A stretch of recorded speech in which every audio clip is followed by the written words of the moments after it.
बिस्मिल्लाहिर्रहमानिर्रहीम, अस्सलाम वालेकुम। आज 6 जून है और दिन है जुमेरात का। इसमें मैं बात करूंगा कल जो इख्लाफी नोट आया है अतर मिन्नल्लाह साहब का, उसके कुछ पॉइंट्स के ऊपर मैं बात करूंगा। वैसे मैं शुरू में आपको ये अर्ज़ कर दूं कि अगर आप इस मौजू पर वसीम मलिक साहब, अहमद अदील सरफराज साहब, साकिब बशीर साहब, मरीम नवाज़ खान, इनके अगर आपने इनमें से किसी का भी अगर आपने वीलॉग देखा है तो उन्होंने ज़रूर इसको जो है वो बड़ी डिटेल के साथ डिस्कस किया होगा, क्योंकि कल की खबर है। तो फिर आपको मेरा ये वीलॉग देखने की जरूरत नहीं है, क्योंकि आप ये मालूमात ज़्यादातर इसकी या हो सकता है उन्होंने इससे भी डिटेल चीज़ें कही हों और मैं उससे कम इन्फॉर्मेशन आपको दे रहा हूँ। लेकिन कल मैं नहीं कर सका था बात, मैंने कहा आज इस पर ज़रा बात करते हैं। और आज का दिन भी बड़ा अहम है, क्योंकि आज एक तो इमरान रियाज खान साहब के हवाले से फैसला जो कल आमिर फारूक साहब ने जारी नहीं किया, वो आज किसी भी लम्हे वो फैसला आ जाएगा कि उनको हज पर जाने देने की इजाज़त मिल रही है या नहीं मिल रही। दूसरा, आज ट्रिब्यूनल्स के हवाले से फैसला है जो चैलेंज कर दिया तहरीक इंसाफ ने, जो तीनों हल्के जो पीटीआई जीती हुई थी उनको हराया गया और तारिक महमूद जहांगीरी साहब बड़े ज़बरदस्त तरीके से इन केसेस को लेकर चल रहे थे। लेकिन अब इलेक्शन कमीशन ऑफ पाकिस्तान ने आज जो है इसके ऊपर नोटिस किए हुए हैं कि जो ट्रिब्यूनल से केसेस वापस लिए जाएं तारिक महमूद जहांगीरी साहब से। और वो जो ऑर्डिनेंस आया था कि एक रिटायर्ड जज को लगा के किसी चाबी वाले खिलौने को और एक चाबी वाले खिलौने और सबसे गंदे किसी किरदार के शख्स को बतौर रिटायर्ड जज यहां पर ट्रिब्यूनल के तौर पे लगाकर इस्लामाबाद में, और तारिक महमूद जहांगीरी साहब से केसेस वापस उस मकरू किरदार को, चाबी वाले खिलौने को भेज दिए जाएं जो नून लीग की ये सीटें बचा ले, मैंडेट चोरों की ये चीजें बचा ले, उस जज को, रिटायर्ड जज को भेजा जाए। और जो रिटायर्ड जज होगा वो बगैर किसी की मुशावरत के इलेक्शन कमीशन ऑफ पाकिस्तान खुद लगाएगा। तो आज दो इस हवाले से अहम चीजें होनी है। एक इलेक्शन कमीशन ऑफ पाकिस्तान में होनी है कि इलेक्शन कमीशन ने जो नोटिस किए हुए हैं जो तीनों रिस्पोंडेंट्स हैं उनको, यानी अली बुखारी साहब, आमिर मुगल साहब, शुएब शाहीन साहब, और इन तीनों ने जो चैलेंज किया है इस ऑर्डिनेंस को भी, और ये जो इलेक्शन कमीशन जो कुछ करने जा रहा है इसको उन्होंने इस्लामाबाद कोर्ट में चैलेंज किया हुआ है। वहां तो इतराजात के साथ अभी 1-1.5 घंटे बाद समाअत होनी है, तो इस हवाले से आपको आगाह करेंगे। फिर आज 11:30 बजे इमरान खान साहब जो है वो वीडियो लिंक के जरिए पेश होंगे सुप्रीम कोर्ट ऑफ पाकिस्तान में, और उनकी इस अपीयरेंस से पहले ये बड़ी जो डेवलपमेंट है वो हुई जो अतर मिन्नल्लाह साहब का इख्लाफी नोट है। अतर मिन्नल्लाह साहब का जो इख्लाफी नोट है वो बहुत बहुत बहुत अहम है। उसके कुछ पॉइंट्स आपके सामने रखता हूं कि उसमें उन्होंने क्या क्या कहा है। देखें, एक तो अतर मिन्नल्लाह साहब ने तो कहा है कि इमरान खान की ये जो इमरान खान पेश हो रहे हैं इसकी लाइव स्ट्रीमिंग करनी चाहिए, उसकी उन्होंने वजूहात भी बताई हैं। जबकि 4 जजेस ने यह दरखास्त मुस्तरद की थी, जिसमें जस्टिस काजी फाइज ईसा साहब हैं, जमाल खान मुदखिल साहब हैं, अमीनुद्दीन खान साहब हैं और जस्टिस हसन अजहर रिजवी साहब हैं। इन चारों ने मुस्तरद की और इन्होंने कहा कि इमरान खान जिस केस में पेश हो रहे हैं ये लाइव दिखाना चाहिए, क्योंकि पता पूरे पाकिस्तान को है कि ये लाइव क्यों नहीं दिखाया जा रहा है, क्योंकि इमरान खान की तस्वीर और इमरान खान के नाम पर पाबंदी है। और इसीलिए सुप्रीम कोर्ट के ऊपर भी इल्जाम लग रहा है कि उस पॉलिसी पे अमल दरामद कर रही है सुप्रीम कोर्ट भी, सर झुका के, और उन अहकामात को मान रही है सुप्रीम कोर्ट कि हम इमरान खान को किसी सूरत नहीं दिखाएंगे, हम भी उसी पॉलिसी पे चलेंगे। इसमें जो अतर मिन्नल्लाह साहब ने जो बहुत अहम चीज लिखी उस पर बात करते हैं। उन्होंने एक तो कहा कि 16 मई की समाअत लाइव नहीं की गई, जब इमरान खान पहली बार पेश हुए वीडियो लिंक के जरिए, तो उसकी समाअत लाइव नहीं की गई, ना ही उस हवाले से कोई ऑर्डर जारी किया गया था। अलबत्ता इसी केस में 31 अक्टूबर 2023 और 14 मई 2024 की समाअत लाइव थी। और उन्होंने कहा कि सुप्रीम कोर्ट ने ये जो 4 जजेस ने कहा है कि ये लाइव नहीं हो सकती, इन्होंने 10 रुकनी बेंच का जो फैसला है उसको वायलेट किया। ये बहुत अहम है, काजी साहब के लिए बहुत बड़ा पेंडोरा बॉक्स खुल गया है। एक तो उन्होंने जाहिर है एस्टेब्लिशमेंट और अदलिया के घर छोड़ की बात की। उन्होंने कहा कि काजी साहब बैठ के 40 साल पुराने मामलात, भुट्टो के मामलात, उन चीजों को आज ठीक कर रहे हैं। तो जो इस वक्त हो रहे हैं ये कब फिर 2 दहाइयों बाद जाके 20 साल बाद कोई बंदा आके ठीक करेगा जो कुछ इस वक्त पाकिस्तान के अंदर हो रहा है। तो उन्होंने कहा कि ये जो काजी फाइज ईसा साहब ने एक दरखास्त दी थी जब उनका केस चल रहा था 10 रुकनी बेंच के सामने कि इसकी लाइव प्रोसीडिंग की जाए, तो उसमें सुप्रीम कोर्ट का इस पे 10 के 10 जजेस ने कहा कि जो आवाम का जानने का हक है, मालूमात तक रसाई का हक है, उसको उन्होंने एक्सेप्ट किया। अलबत्ता 6 जजेस ने कहा कि इसको फुल कोर्ट मीटिंग में डिसाइड होना चाहिए, 4 ने कहा कि फुल कोर्ट मीटिंग को छोड़ दें, इसको वैसे लाइव कर दें। लेकिन किसी जज ने यह नहीं कहा था कि लाइव प्रोसीडिंग नहीं होनी चाहिए और आवाम तक रसाई नहीं होनी चाहिए, यह नहीं कहा था। बस उसके तरीकाकार के ऊपर एक था इख्तिलाफ। उसके बाद यह भी बहुत इंपॉर्टेंट है कि अतर मिन्नल्लाह साहब ने इमरान खान को बार बार तज़हीक अमेज जो रवैया है, मिस्टर न्याजी नहीं लिखा, उन्होंने एक ही बार लिखा इमरान खान न्याजी, और आगे ब्रैकेट में रिस्पोंडेंट लिख दिया, और फिर उसके बाद उनको रिस्पोंडेंट लिख के और उनको यानी उनका जिक्र करते रहे, क्योंकि ये जो लफ्ज़ इमरान खान न्याजी है ये शहबाज शरीफ यूज़ करते हैं, तो काजी फाइज ईसा साहब ने भी, क्योंकि शहबाज शरीफ बहुत ज़्यादा कहते थे कि सब लोग इमरान खान को इमरान अहमद खान न्याजी कहा करें, इमरान न्याजी कहा करें। अच्छा, इसके पीछे जो शहबाज शरीफ साहब की लॉजिक है वो ये है कि शहबाज शरीफ ये कहते हैं कि KPK के जो लोग हैं, जो पठान है, वो इमरान खान को पठान समझ के और इसको वोट देते हैं, तो इसको सपोर्ट करते हैं। ये मतलब अब मेंटालिटी देखें ना कि किस तरह की इनके दिमाग हैं, अकल हैं, कहाँ ये रह रहे हैं, इनका शऊर का लेवल देखें।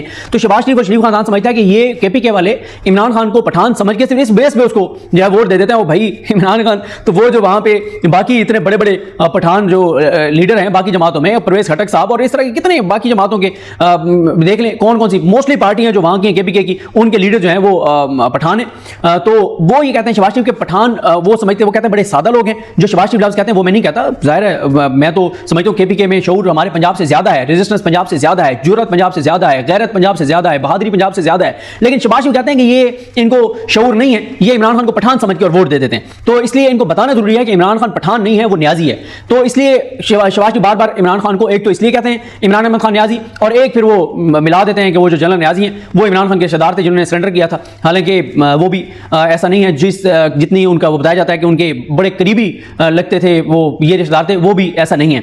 तो खैर अतर मिनल्ला साहब ने बड़ी रिस्पेक्ट दी इमरान खान को।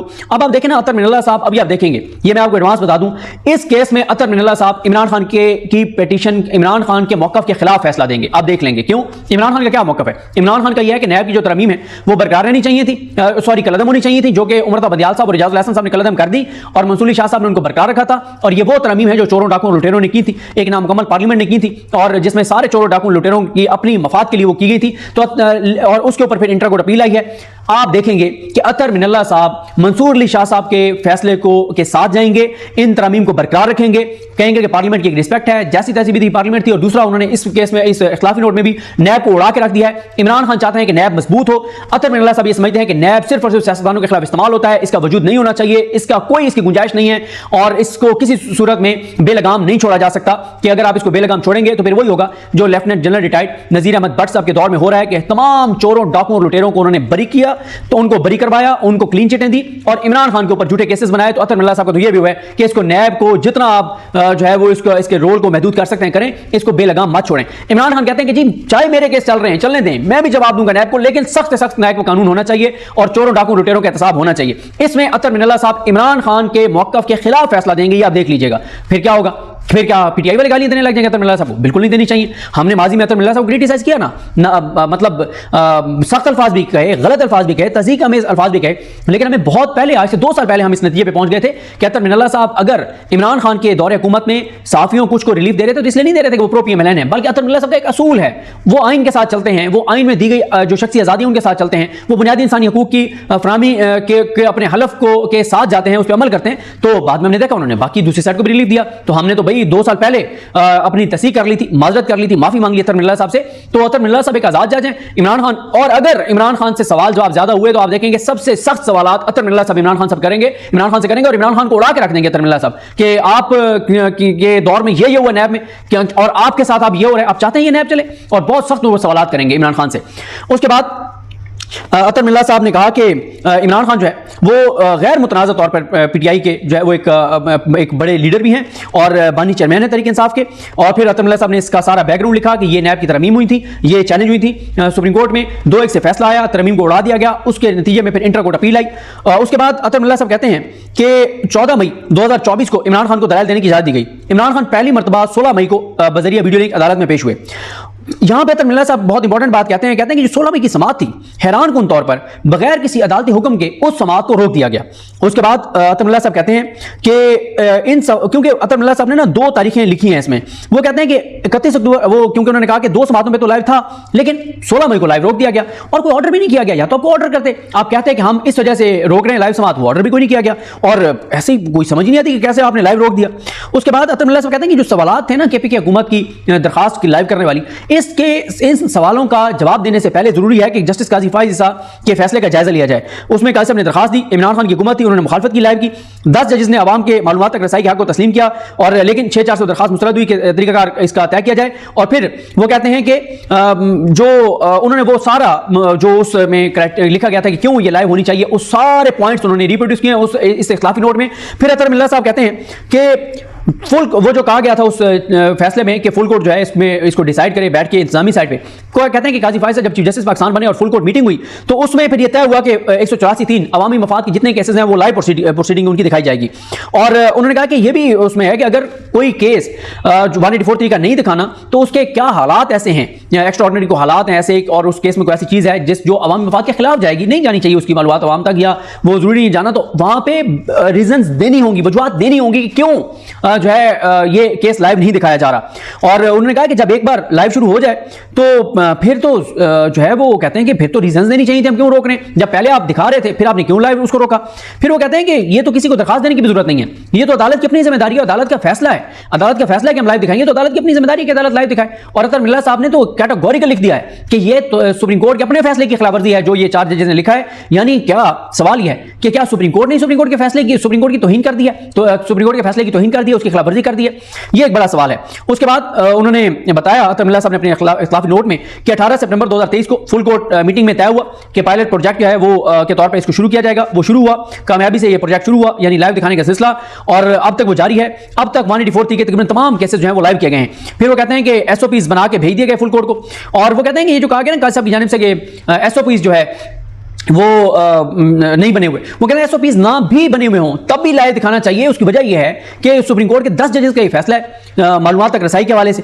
उसके बाद काजी साहब उन्होंने अतर मिल्ला साहब ने जो है वो कहा कि जो ये काजी साहब ने कहा ना कि ये अवामी मफाद का केस नहीं है, उन्होंने कहा कि ये तो हाईएस्ट पब्लिक इंपॉर्टेंस का केस है क्योंकि ये नैब के किरदार का केस है। फिर उन्होंने क्रिटिसाइज किया है नैब को भी और कहा है कि ये उसका तसलसल है या उसका जानशी है जो एहतसाब सेल बनाया था मियां नवाज शरीफ ने सैफ रहमान वाला, ये उसी का एक तसलसल है या उसका जानशी है। ये भी वही काम कर रहा था जैसे वो काम कर रहा था कि अपने सियासी मुखालिफिन को टारगेट करो, ये सारी चीजें कर रहे थे।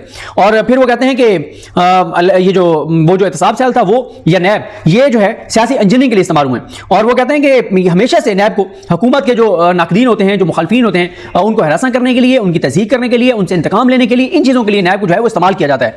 फिर वो कहते हैं कि तकरीबन हर वज़ीर आज़म जो है जब से नैब बना है तब से लेकर अब तक तकरीबन हर वज़ीर आज़म जो है वो नैब का शिकार हुआ है। फिर उन्होंने उस फैसले का भी हवाला दिया जो ख्वाजा साद रफीक साहब की बेल का फैसला था, उसमें नैब के किरदार के ऊपर बात की गई थी। आइए रहमान साहब के हवाले से उन्होंने लिखा कि उन्होंने लिखा था 12 अमवात जो है वो कैसे नैब की वजह से हुई। फिर उसके बाद उन्होंने ये भी लिखा कि बेनज़ीर भुट्टो आसिफ अली ज़रदारी के केस में इसलिए बरी हो गए थे कि उसमें कहा गया था कि जजेस मुतासिब थे। ये उस केस की बात हो रही है जिसमें शहबाज शरीफ फोन कर रहे थे उनको, जस्टिस मलिक क़य्यूम साहब को कि जनाब इतनी सजा देनी है, ये करना है, वो करना है, मियां साहब ये कह रहे हैं, वो कर रहे हैं। उसका वो जिक्र कर रहे हैं कि वो जो बरी हुए थे इस बेस पे हुए थे कि वो जो बैंक था वो मुतासिब था इनके खिलाफ, बेनज़ीर भुट्टो और आसिफ अली ज़रदारी के खिलाफ। और उन्होंने कहा कि ये तासुर जो है कि एस्टैब्लिशमेंट और अदलिया कि एस्टैब्लिशमेंट जो कुछ करती है अदलिया उसकी सहूलतकारी करती है। उन्होंने माजी के भी किरदार का जिक्र किया कि हमेशा से डिक्टेटर्स के साथ अदलिया मिलती है, एस्टैब्लिशमेंट के साथ अदलिया मिलती है, अदलिया एस्टैब्लिशमेंट और डिक्टेटर के साथ मिलकर और इंसानी हकूक़ की पामालियों में अपना कंधा फराम करती है। बहुत ज़्यादा उन्होंने माजी को भी क्रिटिसाइज किया और मौजूदा हालात पर भी उन्होंने कह दिया है कि मौजूदा जो हालात है उसमें चीज़ें नजर आ रही हैं, क्या हो रहा है, किस तरह हो रहा है, यहाँ पर हमें आंखें बंद नहीं करनी चाहिए, सुप्रीम कोर्ट को अपना किरदार अदा करना चाहिए। तो क्या आज जो कुछ हो रहा है उसकी तस्दीक जाके उसको ठीक हम 20 साल बाद जाके करेंगे, तो अदलिया को जो है वो सहूलतकारी नहीं करनी चाहिए। उन्होंने बहुत सख्त क्रिटिसाइज किया अदलिया के किरदार को भी। उन्होंने कहा कि इमरान खान ने एक इंटरव्यू में कहा कि जब मैं वज़ीर-ए-आज़म था तो सारे मामला जनरल बाजवा साहब नैब के देख रहे थे, उनके इजाज़त के बगैर कोई कार्रवाई नैब शुरू नहीं करता था, किसी का एहतसाब नहीं करता था, बाजवा साहब सुपर किंग थे, वो सबसे ऊपर थे। और वो कहते हैं नवाज शरीफ ने भी एक बार कहा कि पार्लियामेंट तो कोई और चला रहा था। और वो कहते हैं कि इन दोनों की जो बात है उसकी तौसीक की जनरल बाजवा साहब ने अपना जो आखिरी उनका खिताब था जिसमें उन्होंने कहा कि 70 साल से एस्टैब्लिशमेंट इदारे जो हैं वो मुदाखलत करते हैं सियासत में, अब हमने फैसला किया कि हमने सियासत में मुदाखलत नहीं करनी। और उन्होंने वो भी कहा कि ज़िया उल हक को कैसे जो है वो अदलिया ने उसके लिए क्या किरदार अदा किया, और फिर भुट्टो के केस में अदलिया का क्या किरदार था। और फिर उन्होंने कहा कि इमरान खान जो है वो अब इमरान खान भी बदकिस्मती से शिकार हो गया नैब का, इस वक्त वो जेल में, और इमरान खान के लाखों फॉलोअर्स हैं। 8 फरवरी ने भी ये साबित कर दिया है कि इमरान खान की कितनी फॉलोइंग है 8 फरवरी के इलेक्शन ने। और इमरान खान उन्होंने कहा कुछ सजाएं उनकी कलदम हो गई हैं, कुछ ट्रायल्स का वो सामना कर रहे हैं। और इमरान खान आम कैदी नहीं है, जिस तरह अब देखें ना सिर्फ इतनी चीज़ को हाईलाइट किया जा रहा है कि उन्होंने कहा कि इमरान खान आम कैदी नहीं है। भाई उन्होंने तो लिखा है कि जब कैद में थे जुल्फ़िकार अली भुट्टो तो वो आम कैदी नहीं थे, नवाज शरीफ कैद में थे तो वो आम कैदी नहीं थे, उनके मिलियंस फॉलोअर्स थे, इमरान खान के भी मिलियंस फॉलोअर्स हैं, तो उन्होंने उनका भी जिक्र किया। और उन्होंने कहा कि ये जो रियासती सतह पर जो एक जुल्म होता है, सितम होता है, जबर होता है, अदलिया उसको इग्नोर नहीं कर सकती। जब रियासती इदारे ये सारा कुछ कर रहे हो तो अदलिया कैसे उसको इग्नोर कर सकती है। और उन्होंने कहा कि भुट्टो को 40 साल बाद जो है वो कहा तो गया कि उनको ड्यू प्रोसेस नहीं मिला था, इंसाफ नहीं हुआ था, लेकिन डैमेज तो हो चुका है। अब भुट्टो साहब वापस तो नहीं आ सकते, वो फांसी तो लग चुके थे, तो अब 40 साल बाद आपने कर दिया तो ठीक है, लेकिन आज जो चीजें हो रही हैं उस पर क्या किया जा रहा है, इससे उन्होंने बड़े सवाल उठाए। और उन्होंने लिखा है कि अदलिया के इन सारी चीज़ों में किरदार जो है वो ढका छुपा नहीं है। और उन्होंने कहा कि जजेस जो कुछ हो रहा है ये ज़मीनी हक़ाइक़ हैं, सबको नजर आ रहे हैं। जजेस अपना सर जो है वो ज़मीन में दफन नहीं कर सकते, सर ज़मीन में नहीं दे सकते, नहीं छुपा सकते और आंखें बंद नहीं कर सकते। और उन्होंने कहा इज़हार आज़ादी इज़हार राय पे पाबंदी है। उन्होंने कहा कि अदालती समाअत की कार्रवाई जो है उस पर पाबंदी लगा दी गई है। और उन्होंने कहा कि कहा गया है कि अदालती समाअत जो है वो उसको आप रिपोर्ट नहीं कर सकते, पैमरा के नोटिफिकेशन का जिक्र कर रहे थे। तो वो कह रहे हैं कि अगर हम लाइव नहीं करेंगे तो इससे अदलिया पर शुबूह व शुबहात बढ़ेंगे, लोगों का अदलिया पर एतमाद कम होगा और एक जो तासुर है जो वैसे उनका होना चाहिए, अदलिया को आज़ाद होना चाहिए, गैर जानबदार होना चाहिए और अदलिया को खुद मुख्तार होना चाहिए। लेकिन अगर हम इस तरह का वो करेंगे कि क्योंकि इमरान खान है उसको नहीं दिखाना तो लोगों का अदलिया पर एतमाद कम होगा, ये दुरुस्त नहीं है। तो हमें इस तासुर को ज़ाहिर करना होगा कि अदलिया किसी की सहूलतकार है और किसी के साथ मिलकर खेल रही है। तो ये अतर मिल्ला साहब की जो इख्तिलाफी नोट की कुछ आम पॉइंट्स हैं, उन्होंने काजी फाइज़ साहब को उड़ा के रख दिया है। उन्होंने बता दिया है कि काजी साहब और उनके साथ 3 जजेस ने, अमीनुद्दीन खान साहब ने, जमाल खान मुंदखिल साहब ने और हसन नज़र रिजवी साहब ने जो फैसला दिया है, ये फैसला सुप्रीम कोर्ट के 10 रुकनी बेंच के फैसले के अगेंस्ट है, उससे मुतजाद है। और ज़ाहिर है 4 जजेस 10 रुकनी के बेंच के फैसले को चेंज नहीं कर सकते